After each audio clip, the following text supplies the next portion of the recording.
இந்த மகா சிவராத்திரி நீங்கள் விழிப்புணர்வாக இருந்தால் இதனால் மகத்தான நன்மை நாம் சம்பாதிச்சுக்க முடியும்.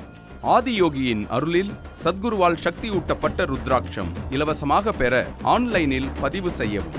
விவரங்களை SMS-இல் பெற மிஸ்டு கால் கொடுங்கள் 8300083000. இந்த ஒரு நன்மை தமிழ் மக்களுக்கு எல்லாமே சேரணுன்றதே என்னுடைய ஆசை, என்னுடைய அருள். அந்த தீட்டு நேரத்துல சமைக்க கூடாது ஏன்னு கேள்வியே கேட்கக்கூடாது. கேள்வி கேட்டா பதில் தெரியாதுல்ல. அப்போ சும்மா நான் காலையில எழுதி பிச்சை எடுத்தேன், நான் வந்து அதை பண்ணிட்டேன், எங்க அப்பா இது எங்க தாத்தா இதுன்னு சொன்னா அது இல்லை வேத முறை. வேத முறை என்பது அறிவை தேடி போவது. அப்ப இன்னைக்கு யார் வேத முறையில வாழ்றா? ஏன் பிராமணர் அல்லாதவர் சமைச்சா சாப்பிட மாட்டாங்க? அது அவங்க பிரச்சனை சார். நீங்களே கோணல் மணலா போய் ஹிஸ்டரியில பாதி பேஜ் தொலைச்சிட்டீங்க. நடுவில் நிறைய பக்கத்தை உங்களுக்கு காணும். அதாவது இந்திரா காந்தி வந்து கணவனை இழந்த பெண் அப்படின்றதுனால அவங்க மொட்டை அடிக்கல இல்லையா? காலத்தோடு பொருந்தி வரலை, இதை மாற்றணும்னு ஜவஹர்லால் நேருக்கு தெரிஞ்சதில்ல. இவங்களுக்குலாம் ஏன் தெரியல? இவ்வளோத்தையும் அவங்க எந்த பாஷையில் பேசுகிறாங்க? தமிழில் தான். ஏன் சமஸ்கிருதத்தில் பேசல? புரியாது இல்லை. அவ்வளோதான்.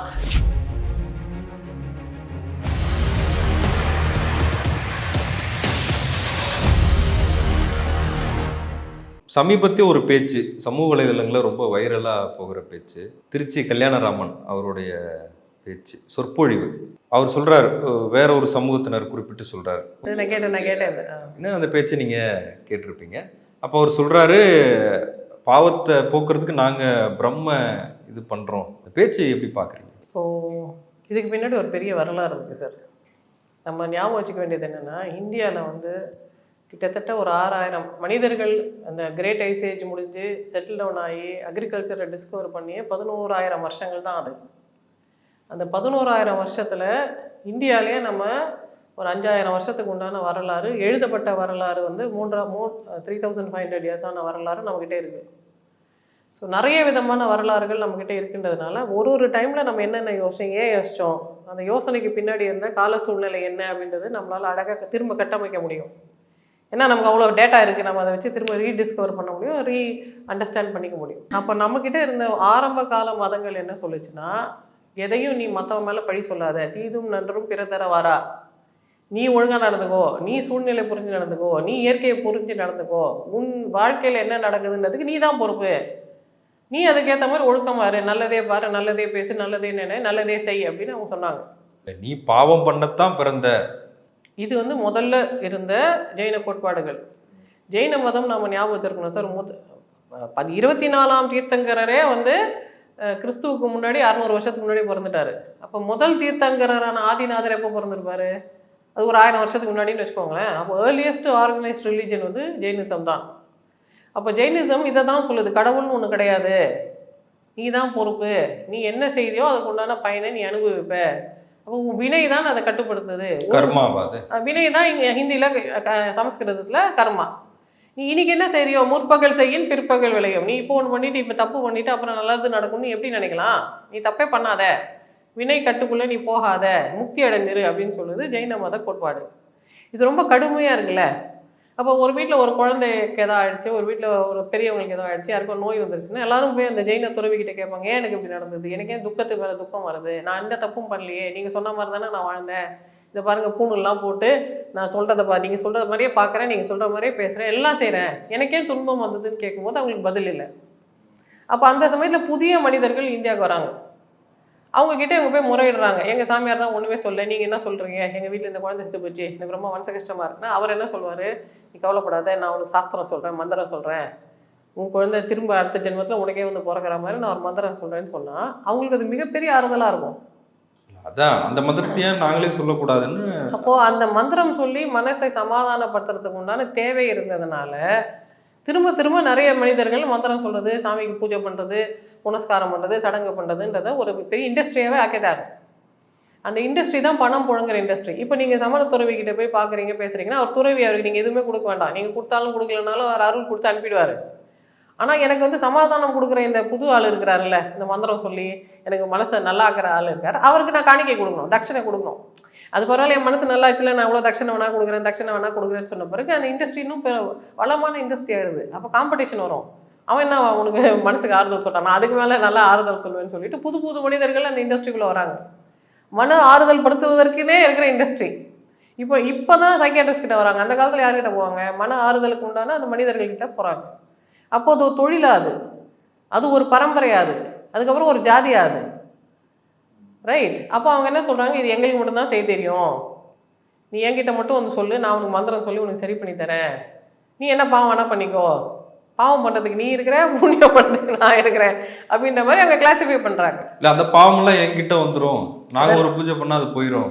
அதாவது நான் காசே கொடுக்காம அவர் எனக்கு பூஜை பண்ணுவாருன்னா என் பாவத்தை அவர் ஏற்றுக்கிட்டோன்னு நான் சொல்லுவேன். நான் காசு கொடுத்தா தான் நீங்கள் பூஜை பண்ணுவீங்க, நான் காசு கொடுக்கறதுனால தான் என் பாவத்தை நீங்கள் சுமக்கிறீங்கன்னா நீங்கள் கூலிக்கு தானே மாரடிக்கிறீங்க. அதுன்னா ரொம்ப ஸ்பெஷல். இது எல்லாத்த விட ரொம்ப முக்கியமானது சார். கடவுள்ன்றது நான் கூப்பிட்டு வந்தால் தான் கடவுள். நான் காசு கொடுத்தவன் கூப்பிட்டு வந்தால் அது கடவுள்னா அது கடவுள் இல்லை. திரும்ப திரும்ப நம்மளோட தமிழ் இலக்கியங்களை பார்த்தீங்கன்னா சொன்ன வண்ணம் செய்த பெருமாள்னு ஒரு பெருமாளுக்கு பேர். ஏன் அவருக்கு பேர் சொன்ன வண்ணம் செய்த பெருமாள்னா, திருமழிசை ஆழ்வார் சொன்னாராம், என் ஃப்ரெண்டு போயிட்டான், நானும் போகிறேன், நீ என்ன பட்டுன்னு தூங்கின்னு இருக்கிற, பெருமாள் நீ ஏந்திரி அப்படின்னு சொன்னால் ஏந்திரிச்சு வந்துட்டாராம் பெருமாள்.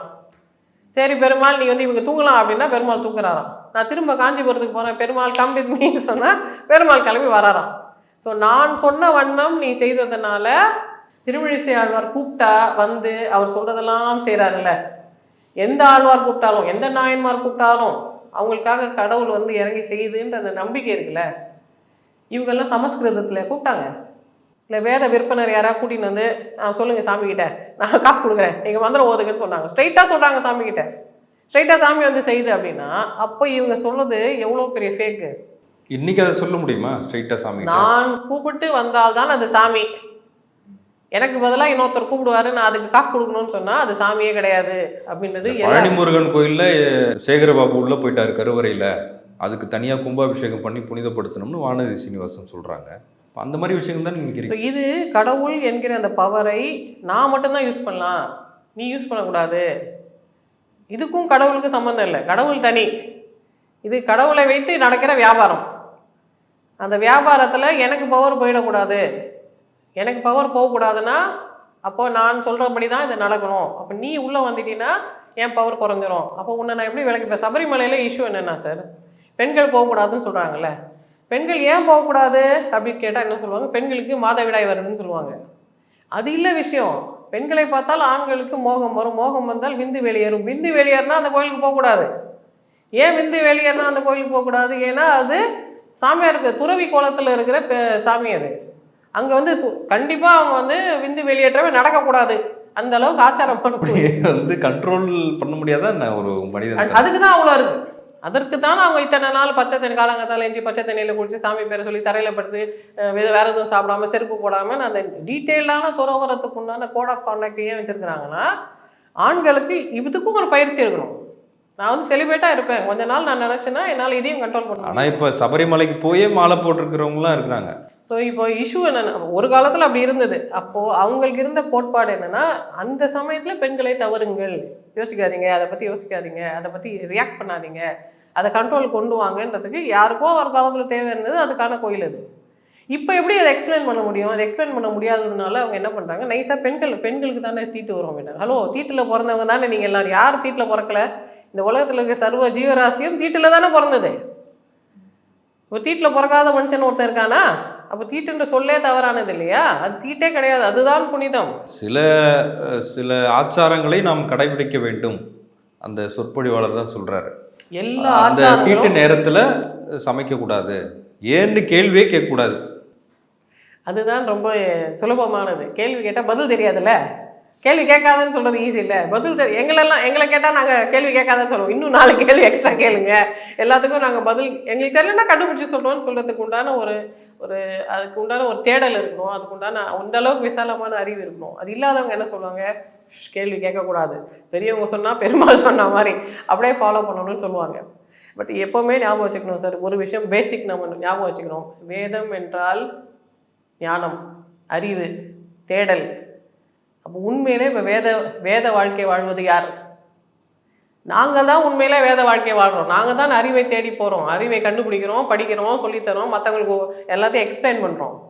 அப்போ சும்மா நான் காலையில் எழுந்து பிச்சை எடுத்தேன், நான் வந்து அதை பண்ணிட்டேன், எங்கள் அப்பா இது எங்கள் தாத்தா இதுன்னு சொன்னால் அது இல்லை வேத முறை. வேத முறை என்பது அறிவை தேடி போவது. அப்போ இன்னைக்கு யார் வேத முறையில் வாழ்கிறா? என்னைக்கோ ஒரு நாள் யாரோ வேதவியாசர் தொகுத்து வச்சதை நான் திரும்ப திரும்ப இத்தனை வருஷம் படிப்பேன்னு சொல்கிறது அறிவை தேடி போவதா? இன்னைக்கு புதுசாக இத்தனை பேர் வந்து இத்தனை கருத்துக்கள் சொல்லியிருக்கிறாங்களே, புதுசாக திரும்ப தொகுப்போம். அந்த காலத்துக்கு அவர் தொகுத்தாருல்ல, இந்த காலத்துக்கு யார் தொகுத்தா? ஏன் நீங்கள் இன்னும் தொகுக்கவே இல்லை? ஏன்னா உங்களுக்கு தொகுக்க தெரியல, ஏன்னா உங்களுக்கு அதுக்கு உண்டான ஆளுமை இல்லை. ஏன் உங்களுக்கு ஆளுமை இல்லை? யாராவது வந்து தட்சணை போட்டால் அதை வச்சு நான் பழப்பம் நடத்துகிறேன், கதை சொல்லி மந்திரம் சொல்லி இதுக்கு அது அதுக்கு இதுன்னு சொல்லிட்டு நான் இதிலே பழப்பம் நடத்துகிறேன்னு சொன்னால் அப்போ உண்மையிலேயே நீங்கள் உங்கள் மதத்தை வளர்க்குறீங்களா? இல்லை, அதை வச்சு வியாபாரம் பண்ணுறீங்க. ஏன் பிராமணர் அல்லாதவர் சமைச்சா சாப்பிட மாட்டாங்க? அது அவங்க பிரச்சனை சார். அவங்க சாப்பிடலன்னா நமக்கு என்ன கெட்டு போச்சு? That is there problem. இல்லை, அது ஒரு தீண்டாமை இல்லையா? அது ஒரு மனித வெறுப்பு இல்லை அது? இல்லை சார், திரும்ப இது வந்து என்னோட அண்டர்ஸ்டாண்டிங். அஃப்கோர்ஸ் அதில் கரெக்ஷன்ஸ் இருந்தால் தே கேன் கான்ட்ரிபியூட். ஒரிஜினலி இந்த ஆச்சாரங்கள் எல்லாமே ஜெயின மதத்துலேருந்து வந்தது. ஜெயின மதத்தில் இருக்கிற மிகப்பெரிய அந்த ஆச்சாரியர் இருக்கார்ல, அந்த ஆச்சாரியான்ற சொல்லே ஜெயின சொல். அதை தான் இப்போ நம்ம ஆசிரியர்னு சொல்கிறோம். ஆச்சாரியான்றது ஜெயினத்தில் இருக்கிற ஒரு படிநிலை. அப்போ ஜெயின ஆச்சாரியார்கள்லாம் வந்து மூக்க மூடி இருப்பாங்க, 6 மணிக்கு மேலே சாப்பிட மாட்டாங்க, ஒரே ஒரு சப்பாத்தி சாப்பிட்டுட்டு உயிர் வாழ்றதுக்கு ட்ரை பண்ணுவாங்க. அப்போ அவங்க இம்யூனிட்டி எவ்வளோ கம்மியாக இருக்குன்னு பாருங்களேன். இம்யூனிட்டி ரொம்ப ரொம்ப கம்மியாக இருக்கும். யாராவது கிட்ட போனால் அவங்களுக்கு இன்ஃபெக்ஷன் வந்துடும். ஏன்னா நோய் எதிர்ப்புக்கு உண்டான புரத சத்து அவங்க உடம்புல இல்லை. அப்போ கண்டிப்பாக அவங்க தீண்டாமை கடைப்பிடிச்சே ஆகணும். ஏன்னா யாரையாவது கிட்ட சேர்த்துட்டா அவங்களுக்கு உடம்பு சரியில்லாமல் போயிடும். அப்போ எல்லாரும் தள்ளி தள்ளி வச்சுருவாங்க. அது ஒரு நீங்கள் சொல்கிறது ஒரு காலகட்டம், இன்னைக்கு இருக்கே. ஸோ அப்போ உருவாக்கப்பட்ட அந்த கோட்பாடு அந்த காலத்திலே செல்லுபடி ஆகாதுன்றப்போ அதை கொண்டாந்து இப்போ எப்படி பொருத்த முடியும்? அப்போ காலத்துக்கு ஏற்ற மாதிரி வாழணும்ல. அப்போ ஆதிநாதர் சொன்னது மட்டும்தான் உண்மைனா அப்போ மகாவீரர் ஏன் வந்து சொல்ல போகிறாரு? சொல்லக்கூடாது இல்லையா? ஒரே ஒரு ஆதிநாதர் தான்ப்பான்னு சொல்லிடணும்ல. 24 தீர்த்தங்கரர் வந்துட்டாங்கல்ல, அப்போ கருத்து மாறுதுன்னு தானே அர்த்தம். ஒரே ஒரு பெரிய ஆழ்வாராக இருந்தார், அத்தனை ஆழ்வார்கள் இருந்தாங்களே, அத்தனை நாயன்மார்கள் இருந்தாங்களே, அத்தனை கருத்துக்கள் இருக்குல்ல. அப்போ அந்த காலத்துக்கு அப்புறம் இந்த கடந்த 1000 ஆண்டுகளாக புது கருத்துக்களை ஏன் அவங்க எடுக்க மாட்டேன்றாங்க? எப்பயோ ஒரு ராமானுஜர் வந்தார், எப்பயோ ஒரு சங்கரர் வந்தார்னா இப்போ யார் ஏன் சங்கரர் மாதிரி ராமானுஜர் மாதிரி யோசிக்கல? ஏன்னா ஒரிஜினல் திங்கிங்கை அவங்க டெவலப்பே பண்ணல, நர்ச்சரே பண்ணல. அந்த காலத்தில் சொன்னது பெரியவா சொன்னதுன்னு சொல்கிறாங்க. இல்லை, கவுண்டர் தான் அவர் வீட்டில் தான் நான் இருக்கிறேன், அவர் தான் எனக்கு வீடு கொடுத்துருக்காரு, ஆனால் சாப்பாடு நம்மவா வீட்டிலேருந்து வருது. ஸோ இது இந்த மாதிரி ஆச்சாரங்கள் எல்லாமே சமண ஜெயின மதத்துலேருந்து வருது. அப்போ இவங்க பிராமணிசம் சொல்கிறது எல்லாம் உண்மையான பிராமணிசம் கிடையாது.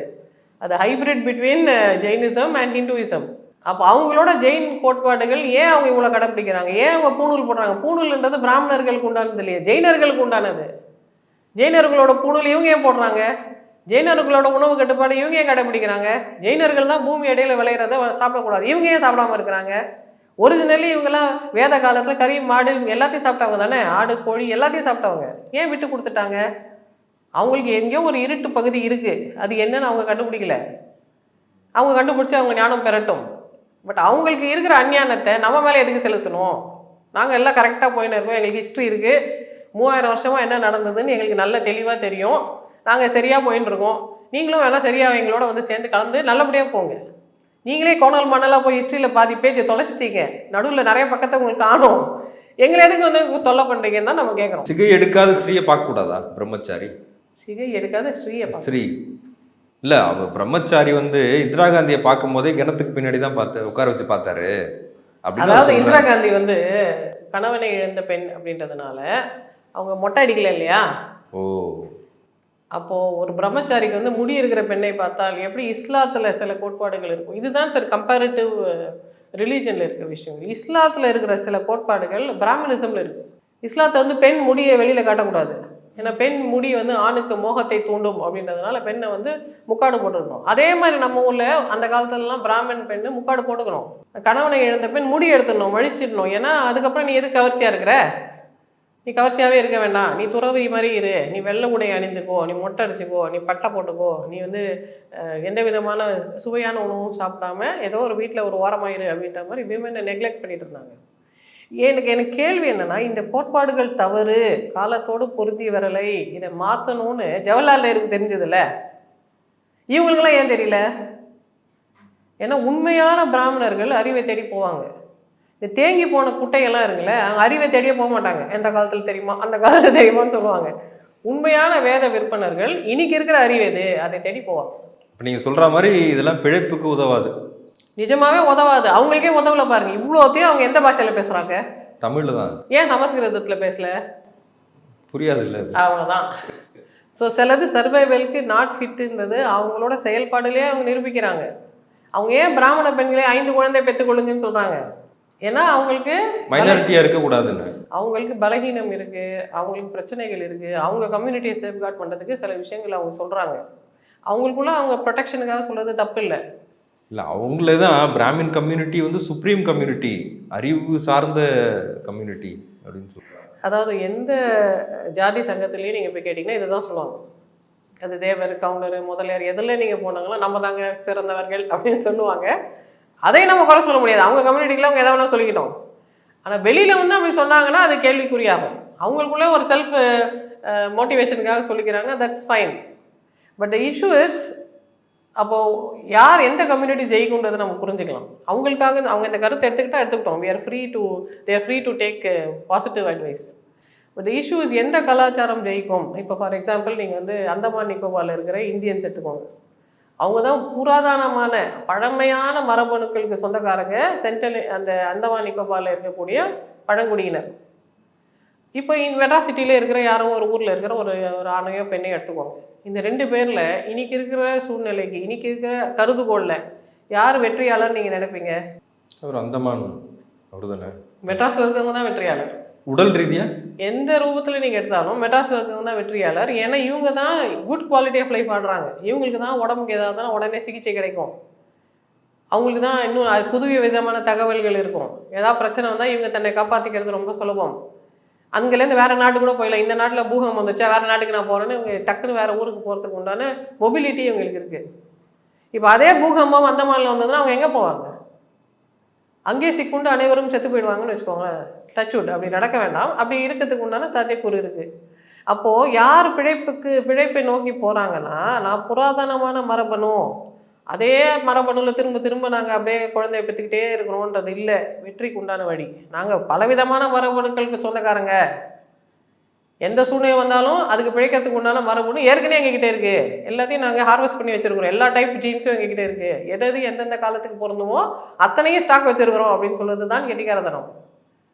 ஒரே ஒரு பயிர் இல்லை, பல பயிர்கள் உண்டான மொத்த பஞ்ச் ஆஃப் பயிர்கள் நாங்கள் வச்சுருக்கோம்னு சொல்கிறது தானே புத்திசாலித்தனம். இந்த அறிவியல் கோட்பாடு தான் அவங்களுக்கு இல்லை. இல்லை, ஆனால் அப்போவே கொரோனா வருது, நம்ம லாக்டவுன் இருக்க வேண்டிய சூழ்நிலை வருது. அப்போ லாக்டவுன் இருந்தால் கூட யார் மரண விகிதம் குறைவாக இருக்குன்னு பாருங்கள். யார் வந்து பலவிதமான மரபணுக்களுக்கு சொந்தக்காரங்களோ அவங்களுக்கு வந்து மரண விகிதம் குறைவாக இருக்குது. யார் எல்லா விதமான கறி சாப்பிட்றாங்களோ அவங்களுக்கு மரண விகிதம் குறைவாக இருக்குது. யார் என் கறியே வேண்டாம்னு சொல்கிறாங்களோ அவங்களுக்கு மரண விகிதம் அதிகமாக இருக்குது. அப்போ இயற்கை யாரை தேர்வு செய்கிறது? அப்போ நாம் எதை தேர்வு செய்யணும்? அதுதான் யோசிக்க வேண்டிய கேள்வி. நன்றி நன்றி. இந்த மகா சிவராத்திரி நீங்கள் விழிப்புணர்வா இருந்தால் இதனால் மகத்தான நன்மை நாம் சம்பாதிச்சுக்க முடியும். ஆதியோகியின் அருளில் சத்குருவால் சக்தி ஊட்டப்பட்ட ருத்ராட்சம் இலவசமாக பெற ஆன்லைனில் பதிவு செய்யவும். விவரங்களை SMS-இல் பெற மிஸ்டு கால் கொடுங்கள். 8300 இந்த ஒரு நன்மை தமிழ் மக்களுக்கு எல்லாமே சேரணுன்றதே என்னுடைய ஆசை, என்னுடைய அருள். மின்னம்பலம்.com தமிழின் முதல் மொபைல் பத்திரிகை.